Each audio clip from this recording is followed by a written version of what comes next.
about Dr. CJ John, who's a Senior Consultant Psychiatrist, is here with us today. Welcome, CJ. Hi, Arun Kishore.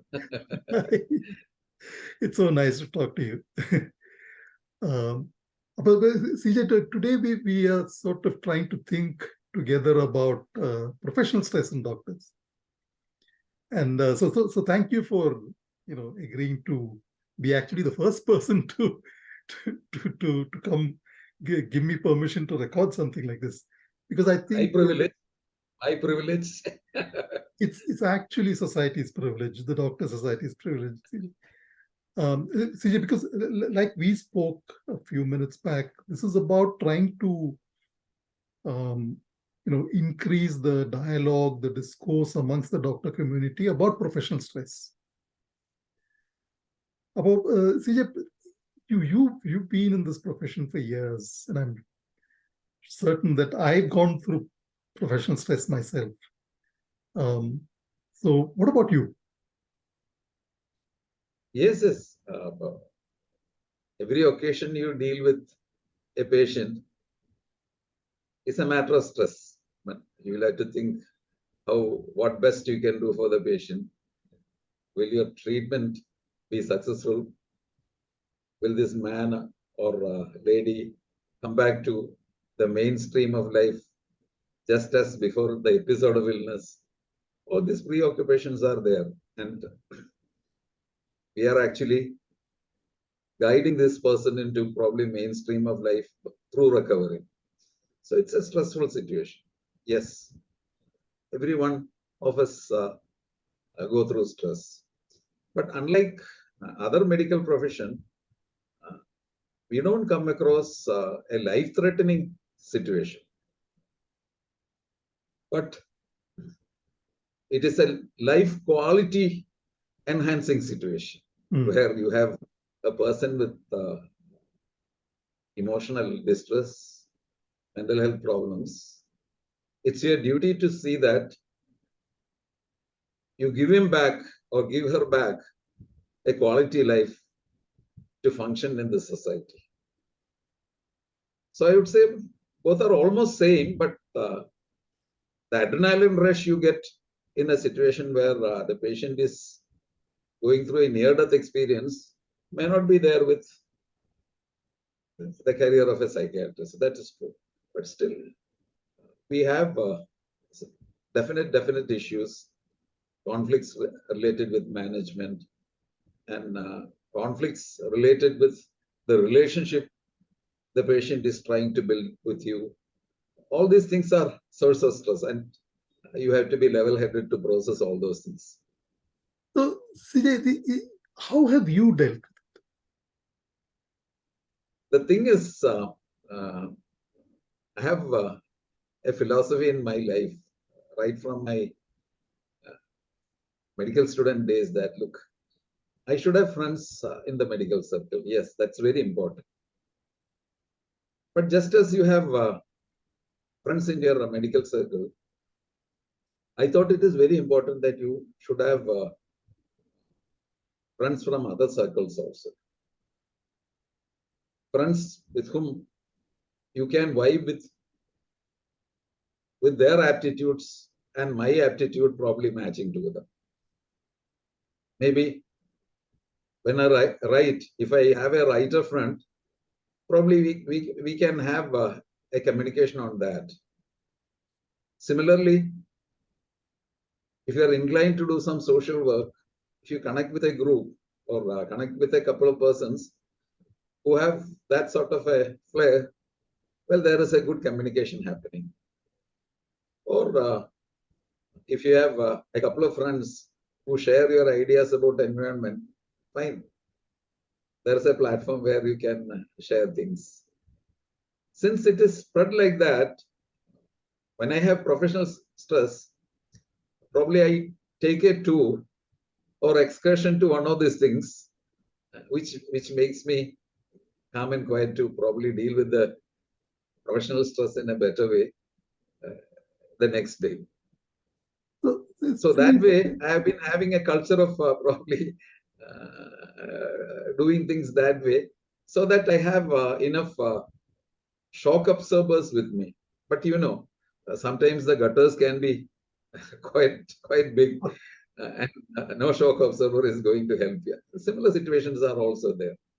So, CJ, this raises two issues in my mind. One is, and I entirely agree with you that a well-rounded personality amongst doctors is essential. So the question is, how does an individual doctor, how does the medical education system build that? The second is, I think one big block is, you possibly know, doctors socialize with doctors. They don't seek social, but they do, but not as much. So how can that be addressed?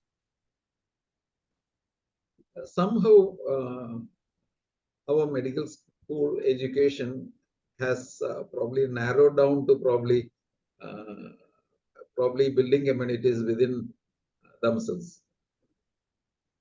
I believe that there is a problem in probably planning the learning experience itself. You will be remembering, Arun Kishore, the days we were in Nimmans. We had lectures from persons from other disciplines also, not necessarily psychiatry alone. I remember our batch was asked to listen to Surya, who himself is a mental health professional. Then the head of Ramakrishna Mission came for a lecture.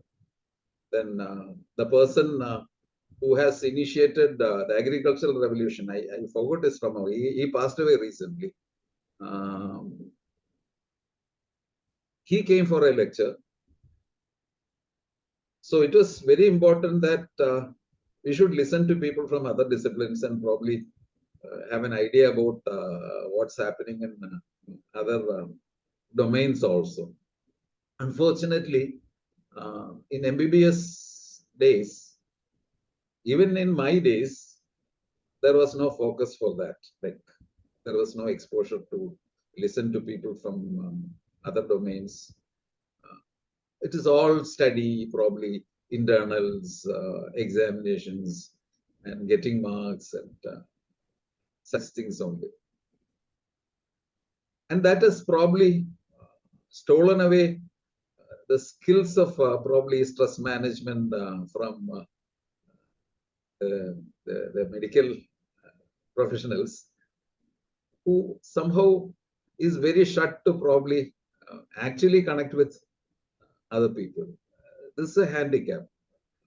This has to be rectified probably as a measure to have human beings with strength coming into medical profession. That's a very important thing which needs to be addressed in the training also. Yeah, so I mean, you very beautifully spoke about these echo chambers that doctors become. We become echoes of each other. So you were earlier mentioning something about about difficult cases and how they induce a sense of distress in a doctor. Could you highlight that a little bit, if you don't mind?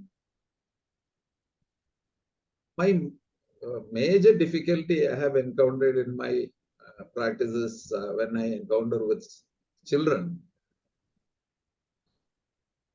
who is clinically diagnosed as bipolar disorder. It may be a boy who is 14-year-old, a girl who is probably 13-year-old girl. The clinical diagnosis is very certain.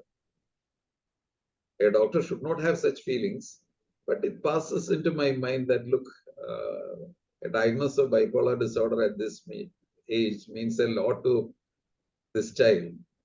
It's a long-term treatment. The boy or girl is likely to have further episodes. Very likely that the parents are not convinced that this is a disorder that needs long-term medication.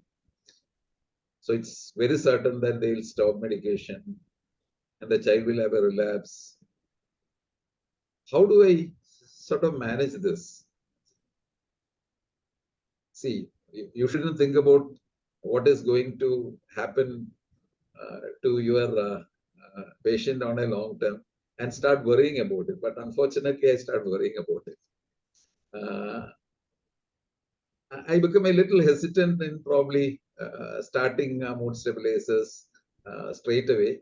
But I tell them that, look, your child would need medication. The acute phase, the child comes in a manic state. For acute phase, I give medicines and control it, and finally start telling them that there is a need. But I think I need a validation also from a fellow professional also before starting this. Not because I'm not sure about it, but because I'm so much stressed in probably accepting the reality that this tiny, this boy or this girl who is sitting in front of me has a bipolar disorder that would necessitate a long-term treatment. Probably the empathy is probably pathological. That causes a stress. So, I ask the parents to probably go to a fellow professional. I suggest have a review of whatever that has happened and make an independent diagnosis. And if they prefer to continue with that doctor, you can continue. But if you prefer to come back to me, fine. You are always welcome. But I think I need it for my own conviction and my own probably pacifying my emotions, and I direct them. That's how I manage. I've been, whenever I have a difficult situation, I have the practice of probably seeking opinion from my fellow professionals, which I think is a very good strategy in probably handling stress related to managing your patients. If you are hesitant, you would carry the load within you and eventually suffer for it. You should be knowing, I don't know, almost all cases, you just cannot prove results. If you take psychotics, even in bipolarism, the days when we entered psychiatry, we were all made to believe that bipolar disorder means it is heaven, and you start mood stabilizer, lithium, or such things.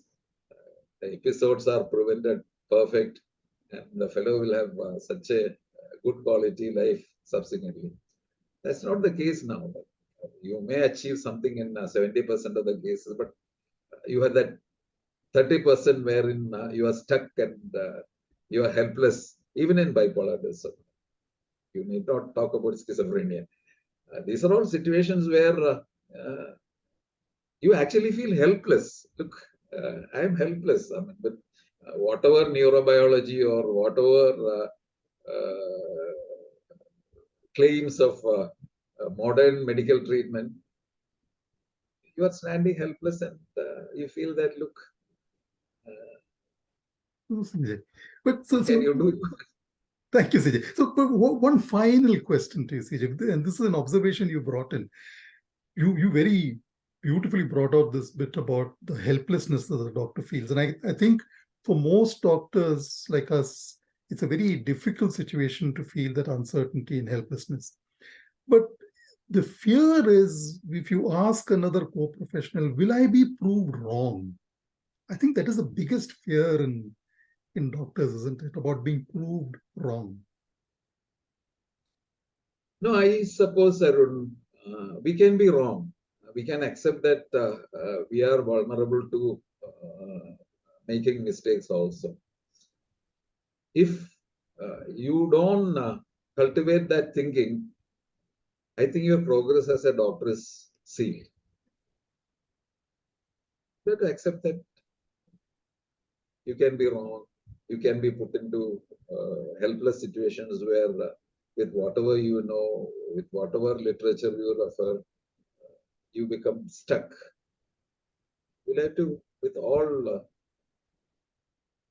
a humble mind, you'll have to accept that, look, your science is still evolving. And that's the foundation on which probably one would be open to probably seeking help, learning more, and probably better equipped to handle stress also. Vijay, thank you so much. I think you brought out so many wonderful points. We'll possibly come back to you in some time for another discussion, but for this session, thank you so much. Thank you for leading the session without much stress. Thank you.